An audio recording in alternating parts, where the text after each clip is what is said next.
हाँ, बीजेपी के किसी बड़े लीडर ने जिस गांव को कह दिया इसको मुआवजा देना है तो दे दिया, जिसको कह दिया इस गांव को नहीं देना उसको रोक दिया। यानी किसान के नुकसान के ऊपर भी राजनीति।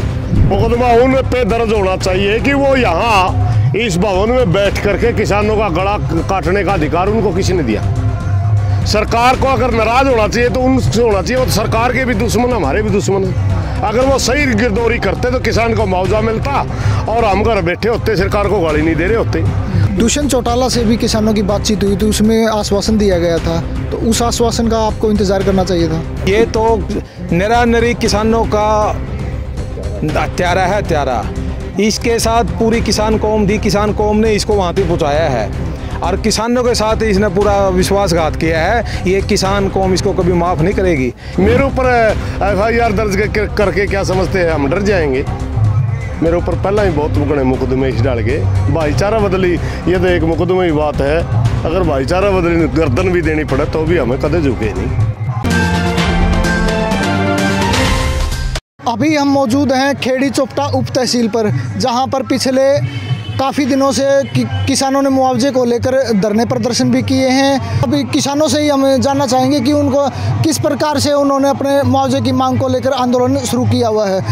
हाँ जी, हमारे साथ राखी के बारा खाप के प्रधान हैं राजकुमार राखी जी, इनसे बात करते हैं। बताओ जी, कैसे क्या चल रहा है आपका आंदोलन का? देखिए, आज आंदोलन का 6वां दिन है। अभी तक प्रशासनिक अधिकारी से हमें कोई भी वाजिब जवाब नहीं मिला है। ना ही कोई सुनने आया है, ना ही कोई पूछने आया है। हमने सुनी है वो हवा में बातें हैं कि उन्हें कोई कमेटी का गठन किया है, परंतु अभी तक हमारे समक्ष वो नाम भी नहीं आए हैं, ना हमारा कोई प्रस्ताव पूछने के लिए आया है। अब पता नहीं सरकार की क्या नीयत है कि वो कब तक इन लोगों को परेशान करना चाहती है। लेकिन हमने अपनी कमेटी के अंदर फैसला लिया है सभी किसान साथियों के सहयोग से कि वे जब तक सरकार जो है मुआवजा राशि वितरित नहीं करती या इसकी घोषणा नहीं करती तब तक हम यहाँ से उठने वाले नहीं हैं। हाँ, तो आपने पिछले 6 दिनों से तहसील को ताला लगा रखा है, लोगों के काम भी रुके हुए हैं, तो लोगों को इस बात को लेकर परेशानी हो रही होगी। उस बारे में आपकी कोई प्रशासन की तरफ से कोई बातचीत हुई है? देखिए, इस सरकार ने किसानों की परेशानी का किसी प्रकार का कोई अंदाज़ा क्या लगाया है? ये किसान भी यहाँ बैठ कर खुश नहीं है, इनकी अपनी परेशानी है, इनके अपने काम भी हैं, वो भी तो काम रुके हुए हैं। हम अपने प्रशासन के हमारे अपने काम है, यहाँ और किसी का तो नहीं है। ये खेड़ी जालब जो तहसील है, इसी के तहसील के तो निवासी यहाँ बैठे हैं, किसान बैठे हैं। इसमें काम किसका है? वो हमारा है। वो परेशानी भी हमारी है और काम भी हमारा है। 10 दिन बाद करवा लेंगे, पहले मुआवजा उसके बाद कामकाज। उससे पहले कोई सरकार से कोई वार्ता हुई हो मुआवजे को लेकर? किसी मुख्यमंत्री या मंत्रियों से मिले हो किसी से भी? देखिए, हमने ज्ञापन दिया है SDM के माध्यम से, CM साहब को ज्ञापन दिया है कि हमारी मांग के ऊपर गौर किया जाए और मुआवजा राशि वितरित की जाए, परंतु अभी तक किसी अधिकारी का या किसी सरकार के नुमाइंदे का हमारे पास कोई प्रस्ताव नहीं आया है। हमारे साथ सुरेश कोथ जी हैं, किसान नेता हैं, उनसे भी बात करेंगे कि इस मसले पर उनका क्या विचार है। हाँ जी, बताओ जी, इस मुद्दे पर आपका क्या कहना है? इस मुद्दे पे क्या कहना है? हम सिर्फ एक बात हमारा समझ में नहीं आ रही, राजनीतिक लोग इतना कि नीचे गिर जाएंगे किसी का यह सोची नहीं थी। ये किसानों का मुद्दा है। हरियाणा प्रदेश में किसी भी गांव में कहीं पर भी अगर नरमा की फसल बीज रखी थी वह 1 मन नहीं हुई। उसके बावजूद भी जहां बीजेपी के किसी बड़े लीडर ने जिस गांव को कह दिया इसको मुआवजा देना है तो दे दिया, जिसको कह दिया इस गांव को नहीं देना उसको रोक दिया। यानी किसान के नुकसान के ऊपर भी राजनीति। हमें ऐसी उम्मीद नहीं थी सरकारों से, क्योंकि मुआवजा ये देख के नहीं काटा जाता कि किस पार्टी का वर्कर है, कोई ये कौन सा गांव हार रहा है, कोई जीत रहा है। मतलब आपका मतलब स्पेशल क्षेत्र को देख के मुआवजे से पीक एंड चूज किया जा रहा है मेरे भाई। और खेड़ी तहसील ने ऐसा कौन सा गुनाह कर दिया? 1 मन कपास है नारनुंद ब्लॉक व नारनुंद तहसील वाला को 1 मन कपास है, बरवाड़ा तहसील वाला को 1 मन कपास, उचाना तहसील वाला को, हमारे साथ लगती तहसील है उनके 20-20, 25-25 हज़ार रुपये किला का मुआवजा मिल रहा है। हमारे को कह दिया तुम्हारा नुकसान ही नहीं, मन उनका हुई मन मारा हुई। इसका मतलब क्या बनता है? हमें लगता है कि हमारे को टारगेट किया जा रहा है। और मैं सरकार से एक मांग करता हूं कि आपकी सारी ये जो चालबाजी आप खेल रहे हैं हम समझते हैं, इसलिए इन बातों को छोड़ करके किसान को किसान समझें और सबका जायज़ हक है, हर किसान के साथ न्याय करें और इनको मुआवजा दें। 6 दिन से धरना चल रहा है, उसके बाद भी सरकार पे कोई असर नज़र नहीं आ रहा, तो फिर आगे कोई रणनीति आपकी तरफ से कोई बनाई गई है? देखिए, ये तो हमारे पास कोई पैमाना नहीं भी सर, किसी ने कहा तहसीलदार आया था कि मेरे को ड्यूटी, हमने कह दिया नहीं भाई हमारा मुआवजा दे, फिर बाद में बात करिए, ठीक। और असर है या नहीं है वो तो वो जाने, मगर ये है हमारे साथ संपर्क करने की किसी ने कोशिश नहीं की अब तक। तो एक सुरेश कोथ और अन्य किसानों के ऊपर मुकदमा भी दर्ज हुआ है कि मतलब सरकारी काम में बाधा डाली गई है, और जब तहसीलदार अपनी ड्यूटी पे आए तो उनको ताला नहीं खोलने दिया गया। मुकदमा तो उन पे दर्ज होना चाहिए, मुकदमा उन पे दर्ज होना चाहिए कि वो यहाँ इस भवन में बैठ करके किसानों का गला काटने का अधिकार उनको किसी ने दिया। सरकार को अगर नाराज होना चाहिए तो उनसे होना चाहिए, वो तो सरकार के भी दुश्मन, हमारे भी दुश्मन है। अगर वो सही गिरदौरी करते तो किसान को मुआवजा मिलता और हम घर बैठे होते, सरकार को गाली नहीं दे रहे होते। आज सरकार को जो गाली पड़ रही है तो भी इनकी वजह से पड़ रही है, और किसान अगर दुखी है तो भी इनकी वजह से है। मुकदमा तो इन पे दर्ज होना चाहिए। मेरे ऊपर FIR दर्ज करके क्या समझते हैं हम डर जाएंगे? मेरे ऊपर पहला ही बहुत बड़े मुकदमे इस डाल के भाईचारा बदली, ये तो एक मुकदमे की बात है। अगर भाईचारा बदली गर्दन भी देनी पड़े तो भी हमें कदे झुके नहीं।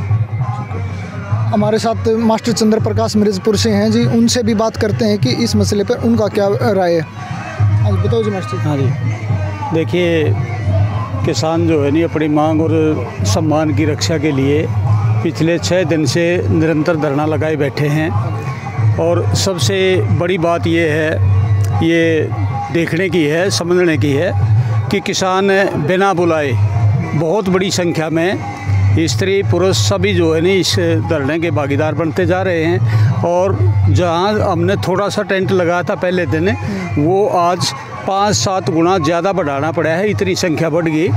हम चाहते थे कि सरकार हाथों से इस बात को खोल ले, बात से, लेकिन सरकार की मंशा कुछ समझ में नहीं आती, और ऐसा लगता है कि वो शायद दांत लगाने के मूड में है। और किसान जो है नहीं शांतिपूर्वक अपने सम्मान की रक्षा के लिए डटा हुआ है, डटा रहेगा, और जब तक मुआवजा नहीं मिलेगा शांतिपूर्वक हमारा आंदोलन चलता रहेगा। हमारे साथ जिला पार्षद रमेश चौरान हैं, उनसे भी बात करते हैं। आज बताओ जी, इस मामले पे आपका क्या कहना है? इस मामले में एक ही बात है, स्पष्ट बात है, किसानों का जो हक है, उनकी जो गर्दन काटी गई, उन किसानों को हक मिलना चाहिए, उनका मुआवजा मिलना चाहिए।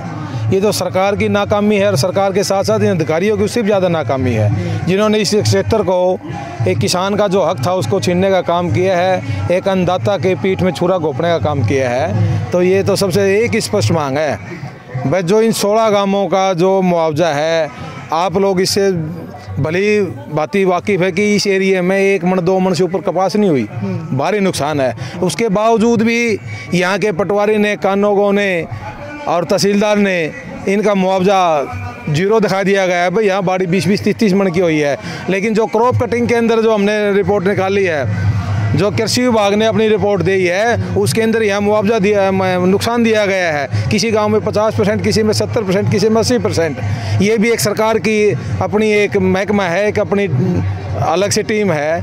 एक टीम तो सरकार की कहती है, एक महकमा कहता है कि इस एरिया में नुकसान है, और रेवेन्यू विभाग कहता है कि यहाँ कोई नुकसान नहीं है।